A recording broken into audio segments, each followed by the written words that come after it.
Hey everybody, it's the Walker. So what are we doing today? Well, we're in the woods and it's a little chilly out. And I think it might be a good time to discuss winter stoves. And my preference, which is white gas. Now, we're in a low-lying area and cold would just settle down in here. So this is not really a spot I want to camp for the night. But it is a kind of an idyllic spot to make a cup of tea to warm me up.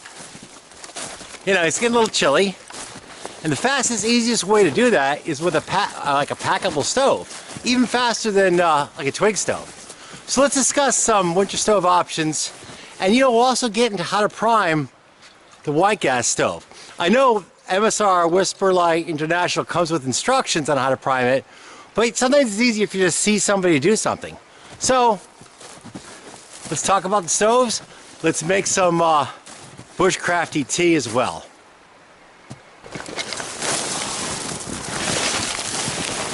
Whoa! Huh. Walker's got to watch a step here. Gators are coming in. Whoa! Well. That's the way it is in the northern woods.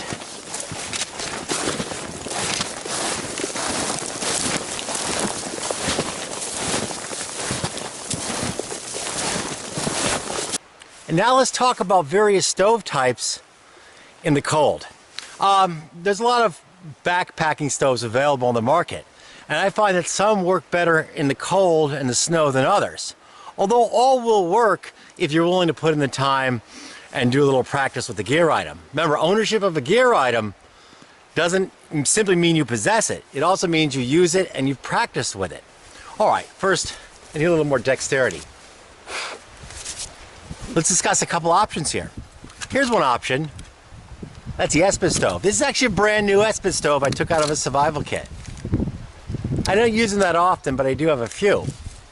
It's all right, but it lacks the BTUs to melt good quantities of snow. It just, for an extreme cold, I just don't think these have the energy to cut it. But hey, that's good tinder right there, in my opinion.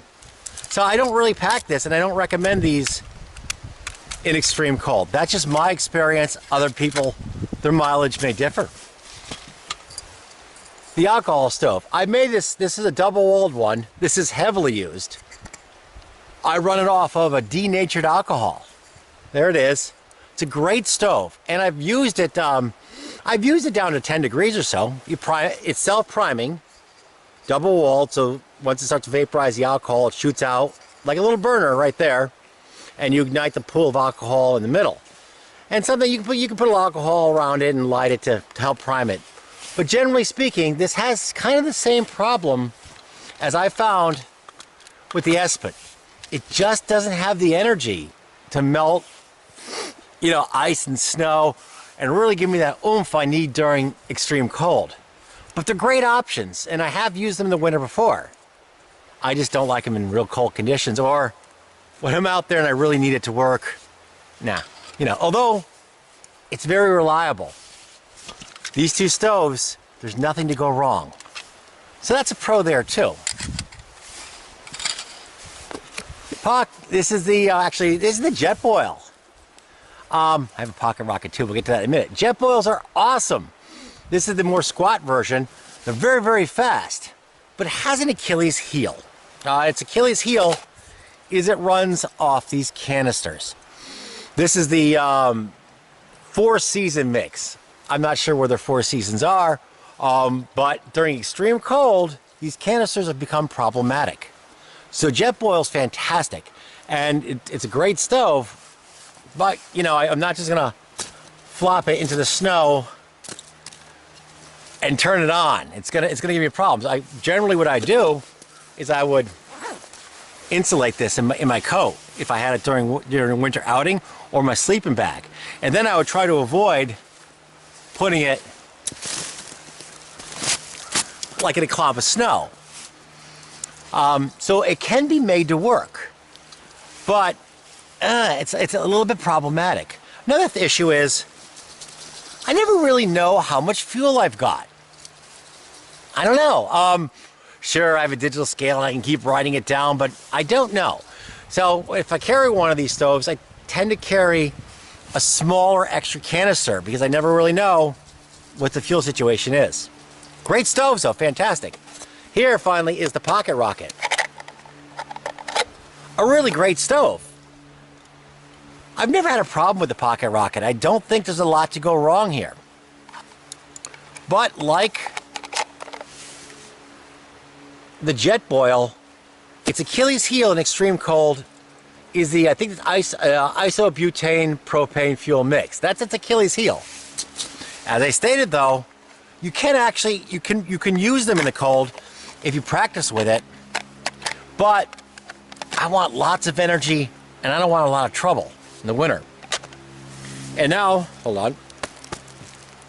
We're excluding wood burning stoves. We're just talking packable packing stoves that you carry the fuel with you.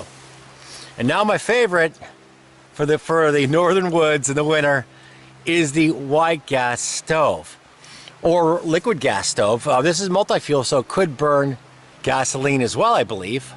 I have several of these types of stoves. This is probably my preferred of all of them. And what makes them so good in the wintertime is they're pretty much immune to most cold. I think it has to be really, really, really, really cold before you get a problem with this. So that's a good thing. I can just drop it right, poof, into the snow. I'm not too worried about it. So that's its main pro. Also, I can carry an extra canister with me too. I have a little canister that I carry, and then I have the bigger canister. I found that the bigger canister, at least for me, tends to be easier to operate. I pump it and I don't have to keep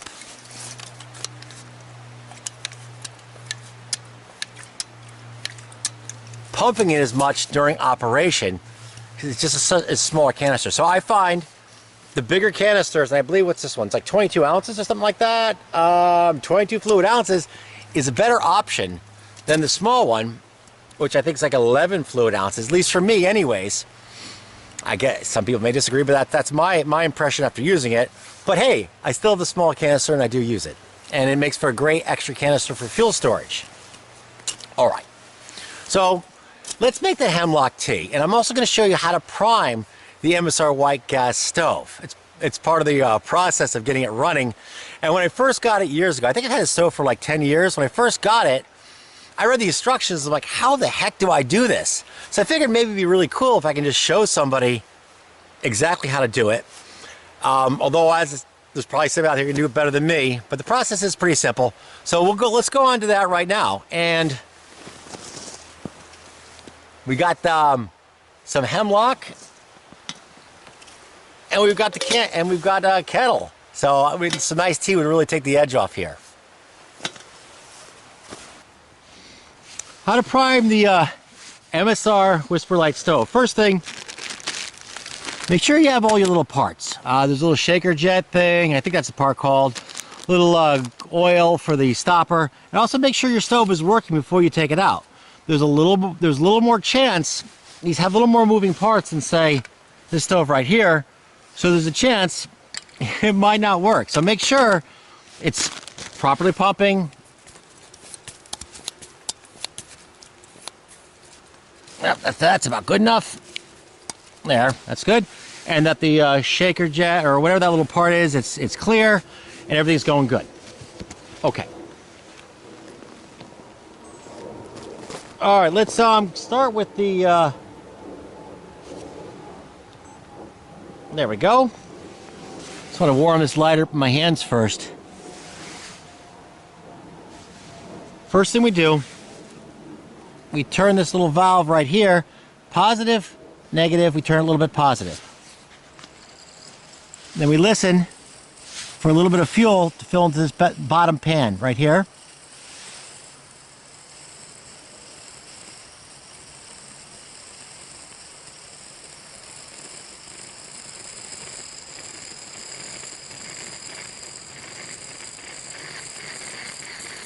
There it goes. Light it up.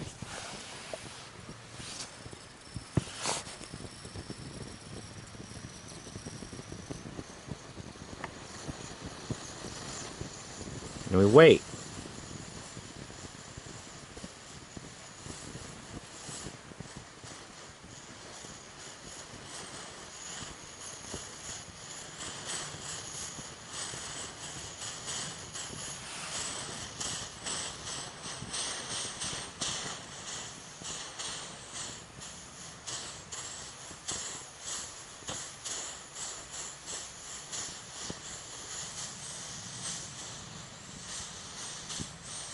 I want blue flame. Little valve. I play with this little valve bit. There we go. And there we go, blue flame, and that is what I want. And we're off to the races. As I said, it's kind of like an art a little bit. You just gotta kind of play it by eye, adding fuel, taking away fuel based on how you hear it, and as the flame turns more and more bluish. Hey, let's start with our tea. Now we have enough energy here, if we wanted to, we could melt this snow. But I have some water with me.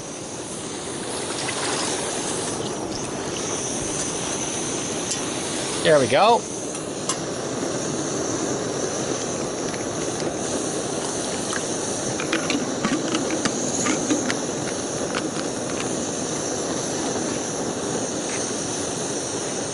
And we can add more power by turning this valve here, right here, or turning it down. Here's the lid. It's a fast boiler. So we'll just wait. Now, as I stated, make sure you have your parts kit with you. Because I've had these stoves go down on me. I think the little shaker jet thing was clogged. I think once I had like the stopper wasn't working. And it always was when I didn't check it before I went on an outing. So always make sure you check your white gas stove. That is quick. Epic energy. Huge energy there. And white gas, very big energy.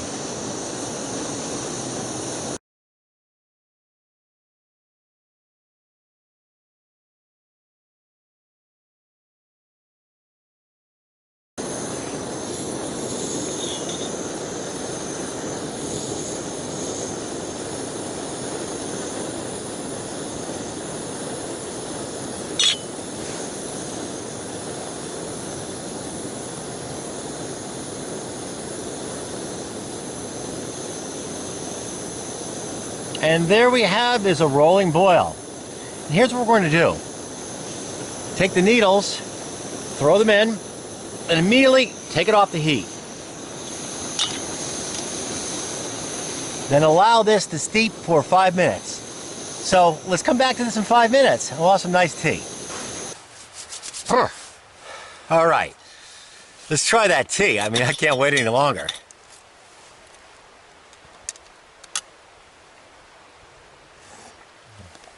Oh, still a little warm. Well, that's great though. Oh, excellent. You know, when it's cold out, you're out in the middle of the woods, things you might just scuff off when sitting inside like the kitchen or the living room is a heck of a lot better out here. Ah, that's good. I'm going to finish that off. Okay, and that about concludes this part of I'm priming and operating of the white gas stove, which is my preferred, when I'm not burning wood, winter stove. And that is not to say the other stoves will not function.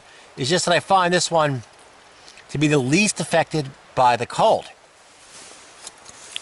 Now, as is my tradition, whenever possible, I have some actual outing footage of this stove being primed and used to, in this case, melt snow during a camping trip. So I'm going to put that up right now. If you don't have time to watch that, that's cool. If not, just give me a thumbs up, hit the subscribe button, and y'all have a great, it's getting on to dusk, so I need to get a move on it. I guess a great dusk going into night. And as always, thank you very much for watching. Okay, I gotta prime the twist that little thing.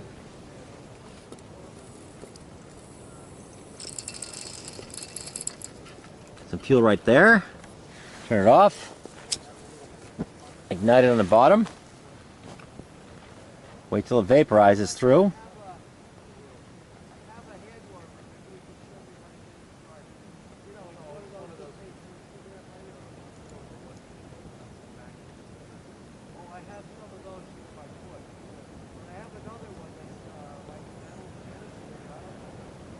So you see, properly ventilated. Something you don't want to do inside of a confined tent.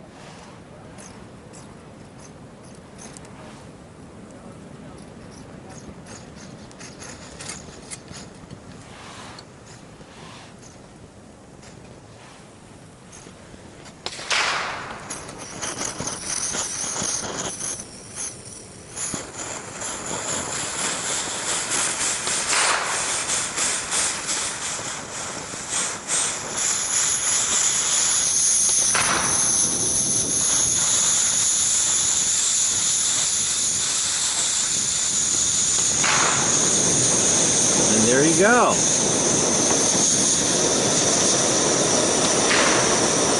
that's how you get the MSR going. Prime it. Yep, ready for snow.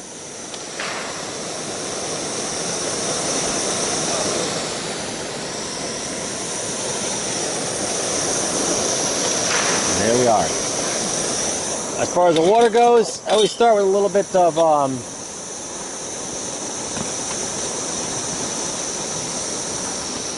if I can avoid it. Alright, hold on. I'm not sure where to put that. Hold on. Let me start with a little bit of seed water. I don't know where to put that actually. I guess put it right there. We can always dig it out afterwards. Okay.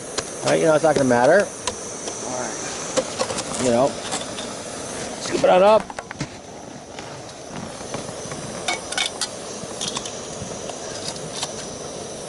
Put the kettle on like this.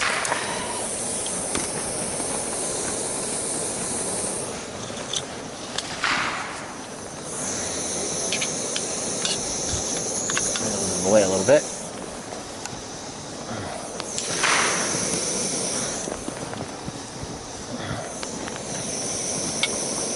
And that's how you get your water in camp.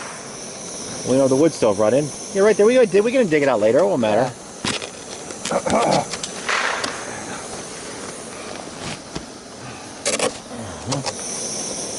Now you can't be skittish about the whole thing, you know. People been walking there, and it is what it is. Is what it is. You have to lower your standards a little. You lower your standards a little bit. You know, and there it goes.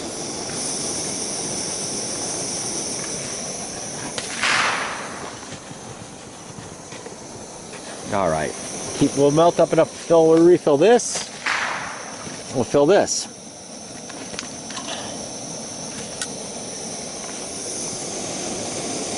See it melting right there.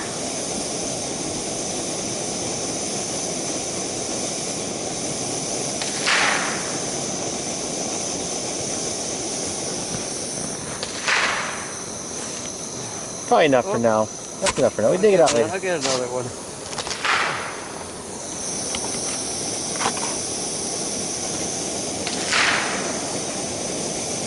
It's always good to leave a little seed water in there. Seems to help it melt a little quicker.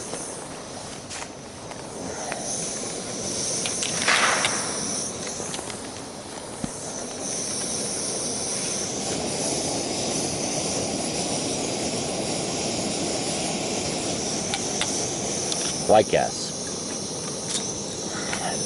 That's the stove for the north if you're going to use a stove. That's not a wood stove. That right there. That's it. Right, Derek? Yo. White gas. That's the northern stove. There you go. You're good. Right. Alcohol stove, not so much.